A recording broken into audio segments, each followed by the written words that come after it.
तो ये जो सवाल है ना, ये पेज नंबर 20 पे PDF बाय मोइन के नाम से मैंने भेजी हुई थी। तो इसमें इस तरह होगा तुम्हें कि एम इनिशियल वैल्यू गिवन है, लॉस अमाउंट एल गिवन है और आर गिवन है, और फ्यूचर वैल्यू जो हम खुद से लेते हैं।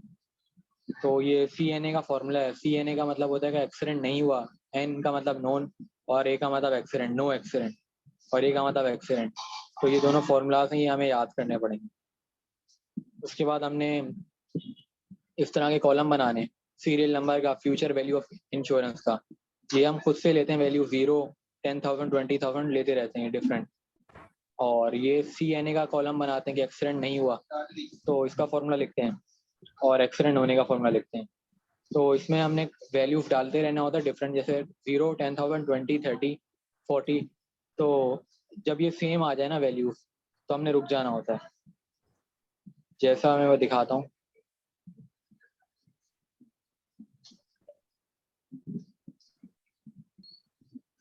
इधर तो खैर नहीं हुआ हुआ, लेकिन हम क्लास वर्क अगर हम देखें तो क्लास वर्क में हमारा 48 पे आके रुक गया था। तो ये हमने करना है, तो हमारा 48 पे रुक जाएगा। फिर इंटरसेप्ट के लिए ना हमें फॉर्मूला बताया गया था, उस फॉर्मूले की मदद से भी आ सकता है, वरना हम डायरेक्ट ऐसे निकाल सकते हैं कि यहाँ जो रेट गिवन है ना 10%, तो हमें अपने माइंड में एक वैल्यू नहीं सोचनी है, इसमें थोड़ा दिमाग चलाना पड़ेगा कि 5 लाख का अगर 10% जो है वो 50,000 होता है।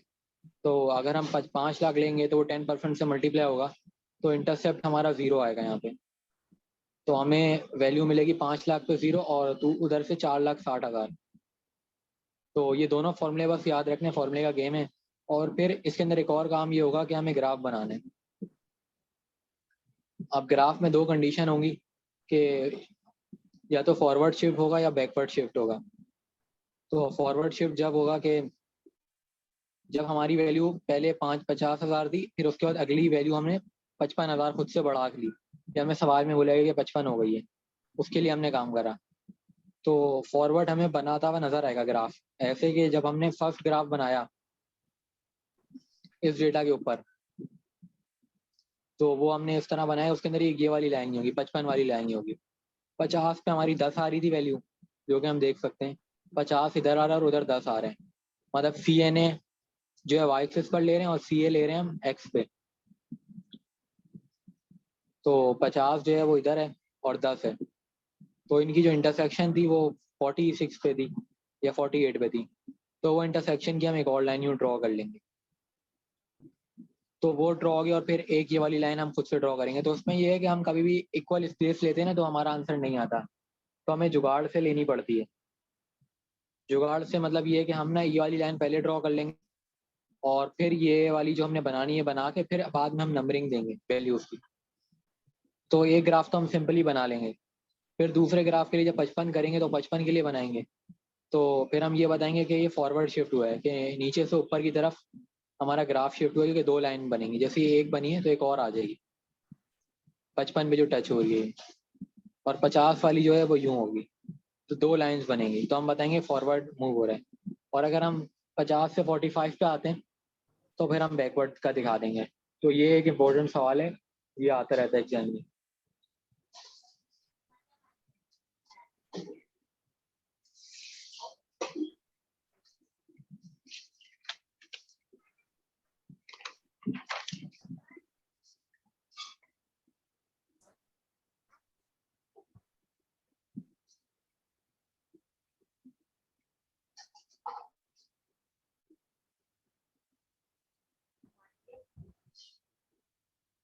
इसके बाद ये वाला टॉपिक है expected utility and total utility curve.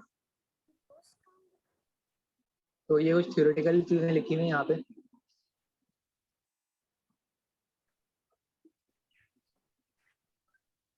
लेकिन यहाँ पे ना ये टॉपिक इंपॉर्टेंट है, रैंकिंग केस वाला, जिसके अंदर लॉटरी वाला गेम हो रहा है।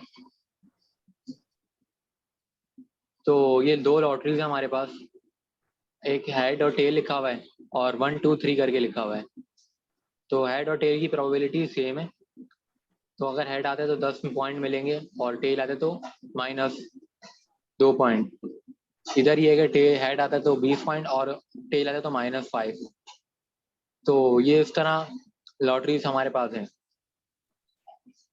तो हमने ये करना है कि 0.5 को 10 से करना है प्लस फिर 0.5 को -2 से मल्टीप्लाई करना है, और फिर इधर भी यही करना है, 0.5 को 20 से करना है क्योंकि हेड और टेल की प्रोबेबिलिटी सेम होती है डाइस के अंदर, और फिर -5 को 0.5 से करना है। तो इस तरह करके ना हमें ये वैल्यूज मिली हैं, ये वैल्यूज जो मिली है ना एक्सपेक्टेड वैल्यूज मिली हैं। तो हम रैंकिंग देंगे अब, तो जहां पर सबसे ज्यादा वैल्यू आएगी ना तो उसका मतलब है कि सबसे ज्यादा प्रॉफिट हमें कहाँ मिलेगा, तो हमें इस लॉटरी के अंदर मिलेगा। तो इसकी रैंकिंग फर्स्ट कर दी हमने, इसकी सेकंड कर दी, इसकी थर्ड कर दी। उसके बाद यूटिलिटी का गेम है। अभी हमने एक्सपेक्टेड इनकम का केस था और एक्सपेक्टेड यूटिलिटी पे आ गए। एक्सपेक्टेड यूटिलिटी के अंदर हमें यूटिलिटी फंक्शन गिवन होता है। अभी ये फंक्शन गिवन है हमें। फंक्शन क्या है? W0 plus play of lottery की पावर हाफ, ये फंक्शन गिवन। तो ये लॉटरी का केस वही ऊपर वाला रिपीट हुआ है, लेकिन यहाँ पे यूटिलिटी हम निकालने हैं फॉर्मूले से। तो फॉर्मूले में हमने करा ये कि 10 प्लस 10 की पावर हाफ,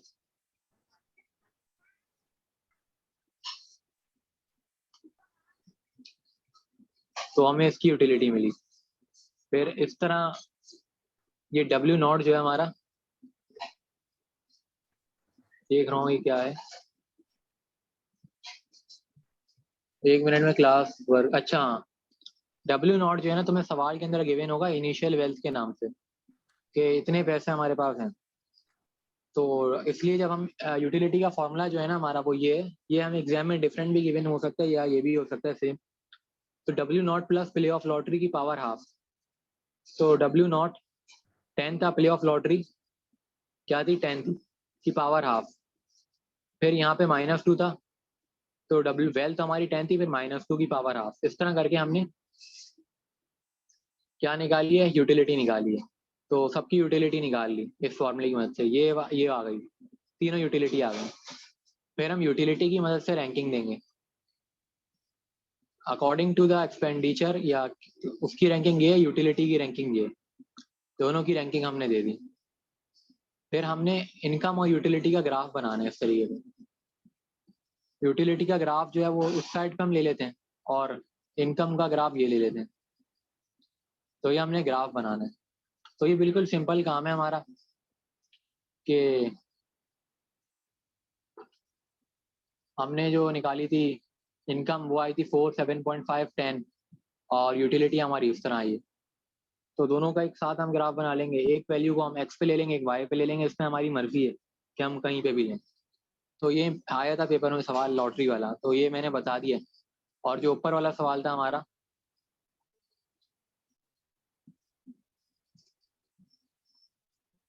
ये सवाल था, इसमें इनिशियल वेल्थ, लॉस अमाउंट और रेट गिवन होता है। तो ये तो बिल्कुल आसान सवाल है, बस ये फॉर्मूले दो याद रखने हैं, CNA के और CA के। और इंटरसेप्ट के फॉर्मूले में याद नहीं रखने, हम बस थोड़ा सा दिमाग अगर चला लें ऐसे कि भाई हमें जीरो लाना होता है। इंटरसेप्ट का मतलब होता है कि एक की वैल्यू जीरो। यार तो सुनो सुनो सुनो सुनो, हाँ, ये फ्यूचर वैल्यू जो आई है ना, ये ऐसे आई है, face value divided by rate, इससे आई है तुम्हारी future value. Divided by rate से आई है। हाँ ये ये मेरे पास भी है, लेकिन उससे आ नहीं रही ना, वो अलग आ रही है। नहीं, ये रेट ऊपर हमारा है तो ये कहाँ है? ऊपर ये देखो। ये लिखा हुआ है ना, वेल्थ ओवर रेट। तो हाँ, वेल्थ हमारी क्या है 50,000 है। और रेट हमारा ये है, तो इससे हमें 10। फ्यूचर वैल्यू की मैक्सिमम मिल गई। हाँ ना। हाँ, इंटरसेप्ट मिल गया। हाँ, हाँ वरना मैं डायरेक्ट कर रहा था कि सोच रहा था, सही है तुमने बता दिया। तो हाँ ये इस तरीके से हम मैक्सिमम वैल्यू निकाल लेंगे, हमें सोचना भी नहीं पड़ा। ये निकालने के बाद हम यहाँ से इंटरसेप्ट निकाल लेंगे, जब इसके अंदर रखेंगे ना इस फॉर्मूले के अंदर CA के, तो हमें इंटरसेप्ट मिल जाएगा। तो जो हम सही है। ग्राफ ड्रॉ करें ना उसके अंदर हमें इंटरसेप्ट की वैल्यू शो करनी होती है, यहाँ पे CA की जो लिखी है। यार ये वाला तो ग्राफ तुम प्रॉपर बना के दे दोगे? ये ग्राफ जो है ना कभी भी ना एग्जैक्ट बन नहीं सकता है। मिस ने बात बोली थी कि अगर हम इक्वल स्पेस देंगे ना, जैसे यहाँ पे दिया हुआ है 10 और 20 का स्पेस बराबर दिया हुआ है, और यहाँ पे भी, तो बन ही नहीं सकता है। ये बहुत 4 पेज पे आए होगे ना, ये तुम वैल्यू देखो, 4,60,000, हाँ और यहाँ पे अगर समझ हम गया सही। नहीं बनेगा, तो हमें रफ बनाना है, अच्छा कोई ऐसा नहीं है, रफ बनाना है ये। सही है। बस और ये नीचे करो, शो कर में आता है समझ। यूटिलिटी वाले पे आओ और नीचे करो, ऊपर करो ऊपर करो ऊपर करो ऊपर करो। वो तुम जो पहले करवा रहे थे वो कहाँ गया? वो नीचे है ना, वो लॉटरी वाला है हाँ जो, हाँ उसके बाद ये क्या है? ये जो है ना प्रीमियम की कैलकुलेशन है, प्रीमियम की कैलकुलेशन का न्यूमेरिकल नहीं ये आएगा, ये एमसीक्यू तो के लिए आएगा। ये तो लाइफ टेबल टाइप समथिंग कोई लग रहा है ये। ये लेकिन हमें नहीं कराया था ना, हमें ज्यादा नीचे आ गया, ऊपर था लॉटरी वाला। ये ये रहा, रहा लॉटरी। रुको। यार ये ना काम ऐसा हुआ हुआ है, कुछ समझ में नहीं आ रहा। खैर ये तो यार मुझे आ इसमें ना गया था। तुम्हें ये यू गिवन होगा ना, ये हेड और टेल और ये लॉटरी, तीन गिवन है, 1 2 3, और ये सही दोनों है पे लिखा हुआ जाएगा ये आउटकम है, फिर तुम सही है इसकी एक्सपेक्टेड निकाल लोगे। एक्सपेक्टेड सही का है। मतलब है कि एक्सपेक्टेड प्रॉफिट, फिर हाँ रैंकिंग फिर दे, रैंकिंग भी दे दी, आ गया समझ में। ये जो नीचे फिर है ये एक्सपेक्टेड वाला यूटिलिटी, यूटिलिटी का फॉर्मूला जो है वो ये रहा, वेल्थ सही है। प्लस लॉटरी के पे अंदर की जो ऑफ वैल्यू, सही है सही है। कि लॉटरी कितना तुम्हें दे रही है, पे ऑफ ऑफ ये लॉटरी। ये 3.64 कैसा है ये? ये ऐसे आया है कि यहाँ नीचे सॉल्व हुआ है ना, कि वेल्थ हमारी 10 थी, मतलब लॉटरी की प्राइस है 10 थी शायद, या वेल्थ हमारी 10 थी, मतलब 10 गिवन सही। होगा, सही, डब्ल्यू नॉट के नाम से गिवन होगा, तो हम्म 10 है ये, और प्लस 10 ये जो यहाँ से लिया गया 10, सही है और फिर 10 -2, ये जो -2 सही थे, है। इन तो ये दोनों का ऊपर आपस वाली में प्लस, ये दोनों वैल्यू प्लस प्लस करने पे होंगी। आ रहा है। हाँ प्लस करने का है, और पावर सही है। हाफ है। अभी तो ज्यादा बड़ी वैल्यू नहीं आएगी, फिर देखता नहीं हूँ मैं। सही है। करके चेक कर लो कैलकुलेटर में, मैं भी कर लेता हूँ।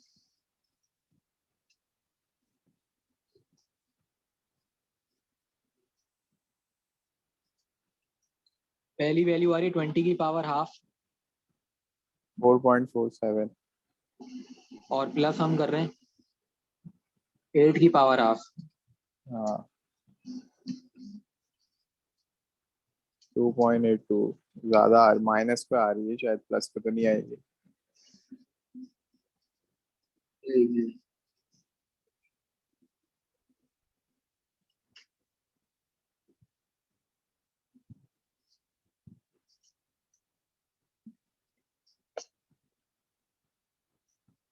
अच्छा एक गलती कर रहे हैं ना, गलती ये कर रहे हैं कि प्रोबेबिलिटी हमने मल्टीप्लाई नहीं कराई ना, प्रोबेबिलिटी भी तो मल्टीप्लाई होगी, 0.5 है, मतलब सही है जो 8 की पावर हाफ है इसके साथ भी 0.5 आएगा, और 20 की पावर हाफ के साथ भी 0.5 आएगा, सही। फिर तुम कर लो आ जाएगा। हाँ हाँ सही है, आ गया समझ में आ गया। तो इस अच्छा तरीके से हमने ये निकाल ली यूटिलिटी। तो यूटिलिटी की बेस पे हम रैंकिंग करेंगे, जितनी ज़्यादा यूटिलिटी है तो उतना फायदा है, तो डिफरेंट सही। रैंकिंग हो रही है। तो फर्स्ट 3.64 होगा, नहीं पहला 3.85, दूसरा हाँ 3.64 और तीसरा 3.16। सही है। ये लिखा हुआ है ना, यूटिलिटी की रैंकिंग 2 1 3, और इनकम की जो दूसरी वाली है वो ये इनकम का है, रैंकिंग। इनकम का है। इनकम इसी को कहते हैं ना, ऊपर वाले एक्सपेक्टेड सही है इनकम। हाँ सही है सही है सही है। आगे क्या करना है? आगे फिर ये करना है, इनका ग्राफ बनाना है। ग्राफ कैसे ये बनेगा, ये इतना मुश्किल? ग्राफ ऐसे बनेगा कि यहाँ पे यूटिलिटी ली गई है हमने, और यहाँ पे इनकम लिया गया है, सही है। सही। तो ये रफ बना हुआ है, और हमने करना ये होगा कि यूटिलिटी तुम देख रहे हो ये 3.85 तक जा रही है, तो यूटिलिटी को हम इसी तरह मतलब कॉलम में नंबरिंग देंगे, और जो एक्सपेक्टेड इनकम है वो जा रही है हमारी 10 तक, तो वहाँ पे 10 तक का बनेगा ग्राफ। मैं देख लेता हूँ क्लास वर्क में क्या बना हुआ है मेरे पास।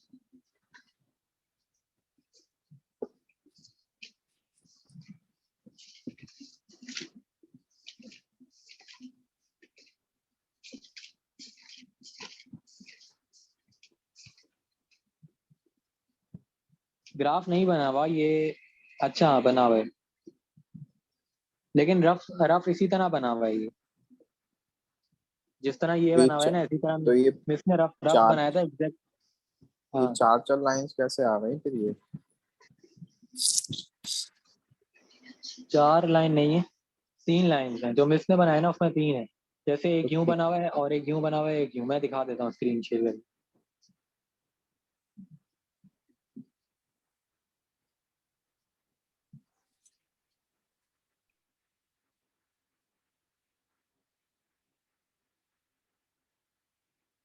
ये देखो, इस तरीके का बना हुआ है। सही है, सही है। तो ये रफ, हमें भी रफ बनाना है, कोई ऐसा चक्कर नहीं है कि हम बिल्कुल एक्यूरेट बताएं। क्योंकि सही है, वो जो सही है। तुम वो वाला, तुम अगर ऊपर वाला भी देखो ना, उसके अंदर भी हमने रफ ही दिखाना है कोई। बस इसी तरह की शेप बनानी है हमने। ठीक ये है, जो और शेप है, कुछ भी है, बस यही है? और कुछ नहीं है। ये लॉट वो मॉर्निंग वाले ये बोल रहे हैं कि बहुत हलवा है, क्योंकि लॉटरी वाला ये तुम्हें समझ आ गई कुछ भी नहीं है। रैंकिंग हाँ, कर ये तो लेंगे कुछ हम, भी नहीं है। और ये हम आराम से रफ बना देंगे। और इसके अलावा जो ऊपर वाला था, उसके अंदर अपवर्ड और बैकवर्ड शिफ्ट दिखाना होता है। वो बता दिया मैंने कि अगर हमारी वैल्यू बढ़ेगी कम से। तो फॉरवर्ड होगा, कम होगी तो बैकवर्ड। हाँ, और ये बताओ, ये ट्रू फॉल्स तुमने कहाँ से किए हैं? पूरा किया है या फिर मॉर्निंग वाला? अभी ट्रू फॉल्स मैंने नहीं देखे, बस पीडीएफ रीड करी है जो है सारी, और और क्लास वर्क फिल को इन देखा है। द और फिल इन द ब्लैंक्स वगैरह? उधर से अभी मैंने देखा ही उनका जो है, लेकिन ये है अभी कि तो मैंने पीडीएफ मेन रीड तो करी। वही है यार, 40 नंबर तो उसी के होंगे। हाँ, मैं देखूंगा अभी तो। चलो, सेट है। ठीक है, ओके। Thank you. ये अपलोड ओके। कर देते सही है, सही है। हैं।